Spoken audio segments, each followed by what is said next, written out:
Welcome back. We are here at the GSL. I'm Tasteless, and with me is Artosis, and we have seen some pretty awesome games thus far. Really high-level play thus far, Tasteless, and it is just going to get more and more high level. I believe you. I cannot deny that fact. It has been so interesting to see Boxer's playstyle actually quite different from what we've seen in previous games down here, where it's just like, he's not just going all Marines. He's not doing anything like that. Instead, he's doing these Thor drops. He's doing these Marine SCV rushes, which is quite different from his Marine fast expand builds. Kid's very smart, man. He's adapting. He's playing right, but can't take anything away from NesTea. In Game 2, we saw brilliance. In Game 1, he did a risky build, got build order owned. What you gonna do? In Game 2, he could have taken that game, absolutely. So I think do not count NesTea out, not by any means. Certainly not.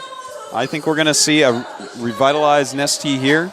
Well, this is certainly a map he can do it on. Scrap Station. Scrap Station. Yeah. So if there's any map that this guy can come back on, this is the map. Yeah. Now, from Foxer, if I could see anything from Foxer here, if I wanted Foxer win, I'd say, you know what, you need to make a lot of Banshees off of one base. You need to really mix up your play and do a Banshee build. This is a great map for a Banshee build, absolutely.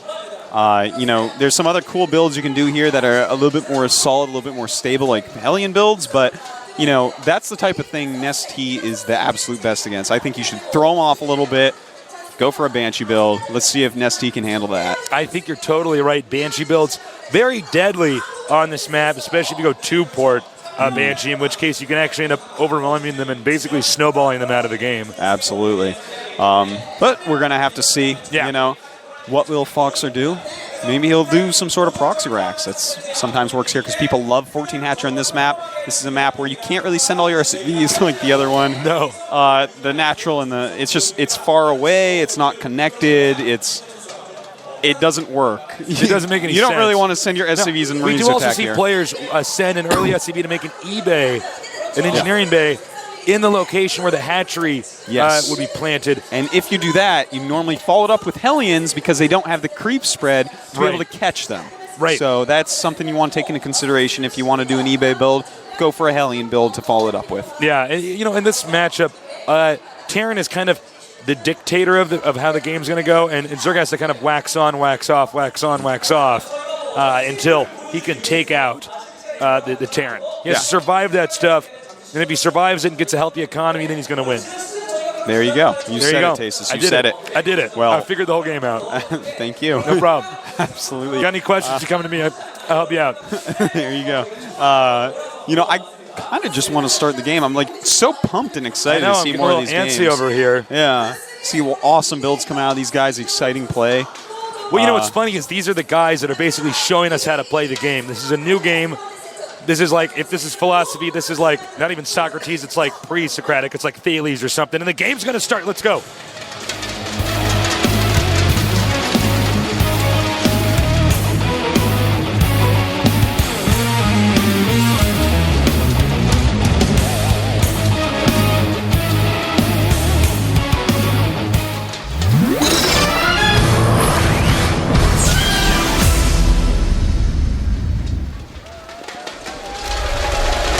Over here, on the right side of the map, named after Slayer's Boxer, beating the fruit dealer, now he's the fruit stealer. Awesome. On the left side of the map, he was known as Zergbong, a very unsuccessful StarCraft I pro gamer. Now he's back here in the finals of the GSL. NesTea. Now, I want to point out a few things about this map because this map is very unique. As you can see here, they are quite, I shouldn't need to turn the speed on this mouse, these are quite close by air. You also have a large ramp, so Terran can't really wall in. Now, if you follow me over to this location, there's destructible rocks. As we go upward, we see more rocks. You could take those out and get a quick path to your opponent's base here. But if you don't, then you have to go all the way around to where this Zelnaga Watchtower is before you can get to your opponent's base. Also note the island here can play a key role as well. Yeah, the island, we don't see it used quite as much, but Terran, of course, is the race that we see it used most as, especially if you see one of those Banshee builds we were talking about. You know, sometimes you don't have the units on the ground to really hold off counters, so you want to go ahead and take the island because it's easy to defend with your air units. So we'll just have to see if that's something that he has decided on doing. But, you know, so far we see, a very quick hatchery by NesTea. That's kind of standard for this map because, as we were saying, you know, you can't really do the Marine SCV rushes as well on this map. So this is a map where we're really going to see NesTea basically go uninterrupted, at least for the very early part of the game. Now notice no gases quite yet. He is producing some Marines though. He may expand down here. Yeah, it looks like it's going to be a fast expansion for sure. Now, I don't think he's going to even... Interesting.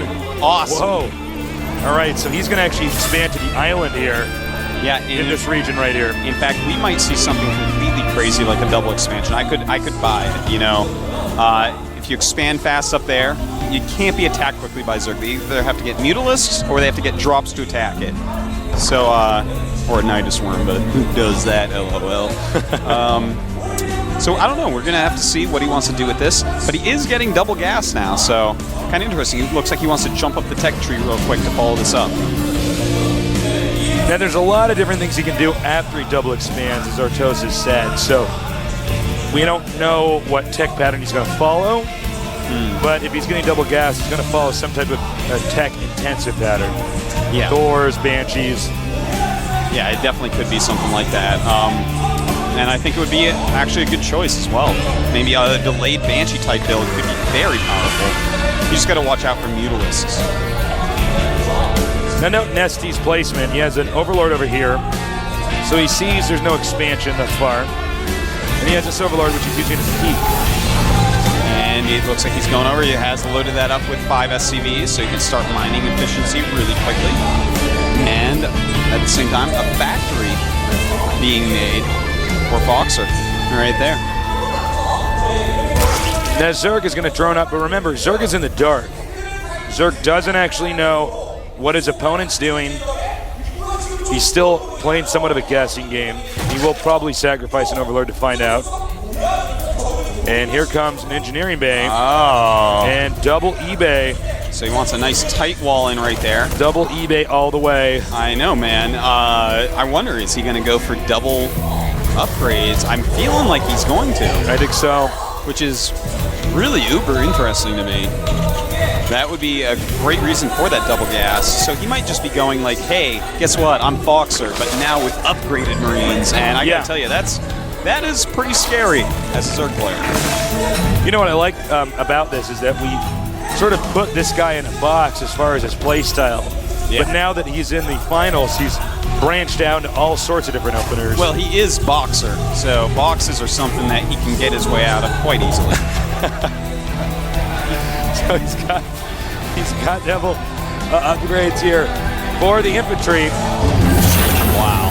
He's going to have 1-1 Marines very fast. And I think we're going to see a ton of barracks here in a minute. Yeah, he's going to just suddenly drop like 400 barracks and get a bunch of tech labs to upgrade everything. But hold that thought. He sees the island. That's right.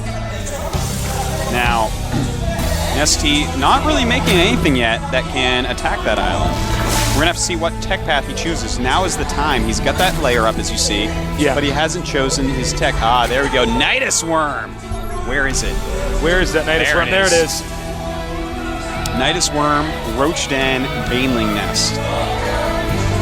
Roach warren.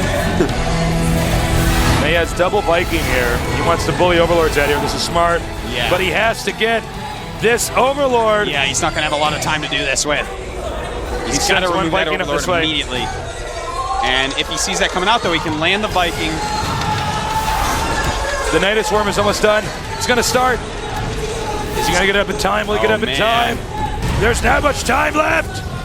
He is making it somewhere. There it is. It is there. Right here. And SCV's coming down, but will they be able to kill it in time? I don't think so. If any roaches pop... Oh, Zergling's going to pop out. And here come the Zerglings. But they are going to get the Nydus worm at least. which means a medevac drop can save the day here. Yeah, and medevac drop or bring those Vikings over to battle with the SCVs. Looks like the Vikings are going to go immediately. Also, medevac's being loaded up. And another Nydus going up. A very smart move there by NesTea. Going to land in time to turn those SCVs around and start attacking these Zerglings. Here come the Marines, and it looks like Foxer may, in fact, be able to hold this off. He's just got to get rid of this Nydus Worm. Nydus Worm goes down. And he has kept the island expansion alive. Meanwhile, NesTea, in an attempt to hurry up and catch up this game, is going to go for the gold. It's a good move. Very smart move. He's got to go for the gold, man. You got to go for the championships. There's no turning back now. That's right. You don't want your silver medal. You got to go for the gold base. And it looks like we're going to have a little drop. Yes, some Zerglings, some roaches in here. This should be enough to take out this drop here. Yeah, he does have 1-1, though. This is not going to be what NesTea is used to dealing with. And Foxer does run away. Now, by the way, speaking of barracks, Mani Barracks. Yeah. He's got to get his stim and combat shields upgrades as well.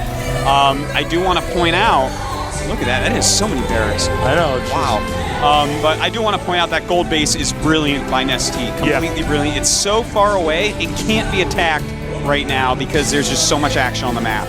It's a great choice by him. Plus, I'm pretty sure, Terran actually does not have vision of the gold base. Yep. It's also quite hidden. Now, I think Terran's going to be preoccupied trying to defend the island. I don't believe, actually, I hear the sound of a Nydus Worm. Oh, it's right down here at the expansion. Smart. That's pretty cool because this way going to put creep there as well. If he can attack the gold base, that means that he can unload the Nydus Worm and then go into the front of the Terran's base and take him out. Yeah, very true. That's really smart. Now, if we take a look at NesTea's army, look at that. Roach, Baneling. Now, that is a pretty good counter to Mass Marines, I have to admit. Terran, of course, unaware of the Nydus Worm. And it looks unloading. Like, ooh, we may be seeing some sort of bust right away. In fact, if he busts those eBays up, with 2 upgrades in it, that could really slow down Boxer's plan. And he may be doing that, or may go through the bunker because has less hit points and try to kill. There we go! Can you microwave out of this, Boxer? He doesn't have stim yet. It's not finished. And the Banelings just go into town on the Marines. The Roaches left alone. No units left to stop them. Meanwhile, the Nydus Worm is continuing to unload over here. And I don't even... Stim did not finish. Stim did not finish. He killed that tech lab. We're not going to have any Stim for Foxer. Microing is going to become impossible against these Banelings. And I think this very well may be GG. He continues to streamline units. He's just sending lings. Everything coming down over here. More Marines popping out. These medevacs do have a lot of energy. But, you know, when you get inside of a Terran base and get in front of his production facilities, then, I mean, the player is just screwed. Yeah, this is Terran's weakness. Their units can't come out and fight by themselves. GG! GG. Unbelievable. NesTea. That's right. Sup? This is his march to victory, Taste. I'm calling it. I wasn't lying when I said 4-2. How does that cup of tea taste, Boxer? Damn, Boxer. Strategy was so good. Execution played so well, but NesTea saw a window, a small window of time, got in there and took him out. Yeah, absolutely. I like that. He transported his troops instantly over to that natural with the Nydus Worm. You know, the initial Nydus was actually very effective. It stopped mining for quite a while, killed some SCVs, took out a Viking, put Foxer on the defensive a little bit up there. Foxer didn't get quite as aggressive after that, and it just all worked out really well for NesTea. Now, I really like the way he played that game. That was actually a great game by both players. Oh, absolutely. Really interesting strategies, interesting way they dealt with each other. Really high-level stuff back there. I got to say, I thought Boxer was going to win once I saw the island stopped. Or, I mean, he saved the island, rather. And yet, still, that Nydus timing with the Baneling bust, I would not have ever guessed he would do that. NesTea. No, that was, that was a little bit of like super late game Kyrix play, like whatever, you have a wall and I don't care, I have Banelings.